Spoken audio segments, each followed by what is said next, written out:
બેટા, તારું startup? Guarantee આપું છું, થઈ જશે. બેટા, લોન માટે વાત તો થઈ ગઈ છે ને? હા પપ્પા, ગેરંટી છે, મળી જશે લોન. પણ બેટા, આપણી પાસે ગેરંટીમાં આપવા માટે કશું જ નથી. છે ને, વિશ્વાસ. વિશ્વાસ? હા, વિશ્વાસ. આપણા જેવા સામાન્ય લોકોને પોતાનું ઘર મળ્યું, એ ગેરંટીનો વિશ્વાસ. મમ્મીને નળથી જળ મળ્યું, એ ગેરંટીનો વિશ્વાસ. મમ્મીના રસોડાને ધુમાડાથી મુક્તિ મળી, એ ગેરંટીનો વિશ્વાસ. આપણને વીમા કવચ મળ્યું, એ ગેરંટીનો વિશ્વાસ. મોટી બીમારીઓને લગતી સારવાર મફત મળી, એ ગેરંટીનો વિશ્વાસ. મને સારું ભણતર મળ્યું, એ ગેરંટીનો વિશ્વાસ. મારા જેવા કેટલા યુવાનોને આવડત મુજબ સારો રોજગાર મળ્યો, એ ગેરંટીનો વિશ્વાસ. ભારતને વિકસિત ભારત બનાવવાની ગેરંટીનો વિશ્વાસ.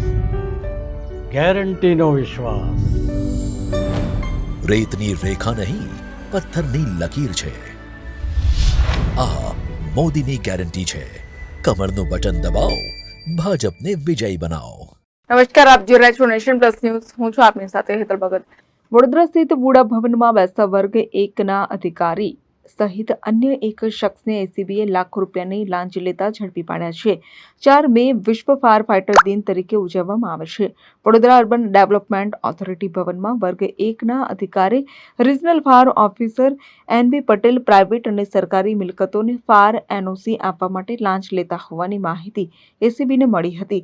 ફરિયાદના આધારે એસીબી દ્વારા વડોદરા સ્થિત વુડા ભવન ખાતે ટ્રેપ ગોઠવવામાં આવી હતી.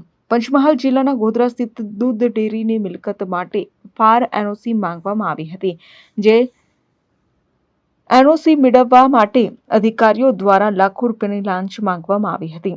જોકે તેઓ લાંચ માંગવાના હતા, જેથી એસીબીનો સંપર્ક કરવામાં આવ્યો હતો, જ્યાં એસીબીએ ટ્રેપ ગોઠવી વર્ગ 1ના અધિકારી regional fire officer NB Patel સહિત અન્ય શખ્સને ₹2.25 લાખની લાંચ લેતા ઝડપી પાડ્યા છે. જો કે આ મામલે હજી સુધી એસીબી દ્વારા કોઈ પણ પ્રકારની સત્તાવાર માહિતી આપવામાં આવી નથી. કેમેરામેન નવનીત પરમારની સાથે Satyam Nevashkar, nation plus news, Vadodara.